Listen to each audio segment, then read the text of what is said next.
Hello, BookTube, and welcome back to your Daily Penguin, our tour through my Penguin Classic wall. We've been bouncing around in time just recently. We were going age by age, era by era, and fairly predictably. And then I started noticing that I had just been skipping some books or missing some, or that different formats had caused me to ignore some, and that's not good. I don't want to do this again. I've been amending that, and that's been causing the timeline to wobble just a bit. But the date that we've been using for a lot of these recent videos is 1492, when Columbus sailed the ocean blue, because everybody knows that date, and we've been using that as sort of a signpost to orient what we're talking about here. If we go to 1492 and then we go back 20 years to 1472, then we get to the year that our author today died, and that is Battista Alberti, who Penguin did a tiny volume, his book on painting, in which he lays out all sorts of rules and dictum and observations about painting, about perspective. How do you fade your buildings? What is the mathematics involved in perspective and foreshortening and all that sort of stuff? It's a technical manual that Penguin decided was worth being part of their lineup. And Alberti was a prolific writer, extremely revered artist and draftsman and craftsman, sort of a quintessential Renaissance man. He had an interest in almost everything, and this book was enormously popular in his day and has been enormously influential ever since. So I guess I can understand why Penguin would do it, but it's another example of a Penguin volume that I don't think you can really pick up and read for pleasure.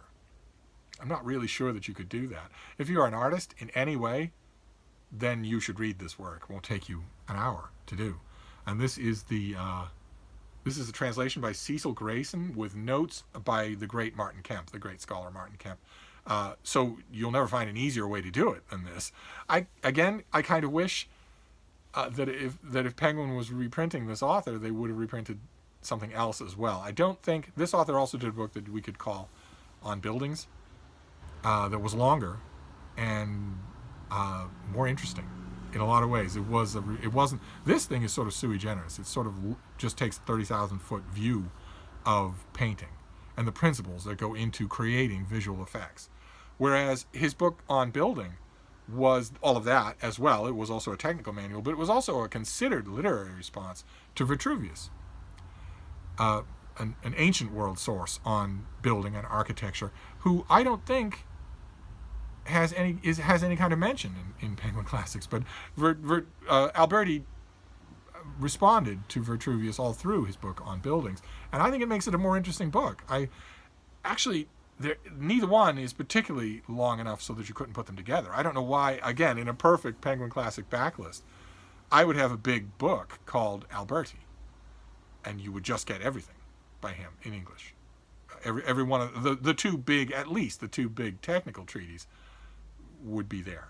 Now, I got this book years ago. I got this book years ago at Towson Books in Towson, Maryland. Is that shop still in business? Any of you know if Towson Books is still in business? I got it there just because I just compulsively grab Penguin Classics when I see them, and because Martin Kemp is somebody that I'm going to want to read his introduction. I'm going to want to read his notes. I'm not sure. This is another Penguin where when I find it on the shelf now, I wonder why I would keep it. I don't think I would ever go back to this. I don't think I would ever consult it in any way. And I don't want my Penguin wall to be a mausoleum for books that I get for completist's sake. No. I don't deal with books that way. I want it to be a place where it's the most living and most active bookshelf that I have. It's not quite that. I'm finding stuff. That's one of the benefits of this Daily Penguin, is that I'm finding penguins that I don't really have any intention of keeping. They might as well come off the shelf, because this is eventually going to be the grounds for a massive rehaul of this whole thing, so that it's all reorganized. But in the meantime, I can certainly recommend this volume. The translation is very smooth, and the notes and introduction are first rate. But only if you're interested in this subject. This is not a Penguin volume where I'm going to say, well, you really need to read this. And to hell with your interest. Your interest can come afterwards. You'll be interested once you read it. I think this is more for the technical side of things. Those of you who write or who draw or design or anything like that will find this fascinating, especially since this was really one of the first times that a lot of these things were codified in the Western world. It makes the book, I understand Penguin's decision to make a volume. I just don't, it's not as involving as I would like, that's all. But we'll have plenty of Renaissance era texts that are. We'll start with one tomorrow maybe. But I just wanted to get Alberti out of the way today. So that is a very brief Penguin Classic for today is on painting. And we will resume tomorrow with who knows who. Who knows who. I'm hoping that we'll stay in the Renaissance instead of flying backwards in time, but you never know. I will resume. I'll wrap this up for now, and I will see you then. Thank you, BookTube.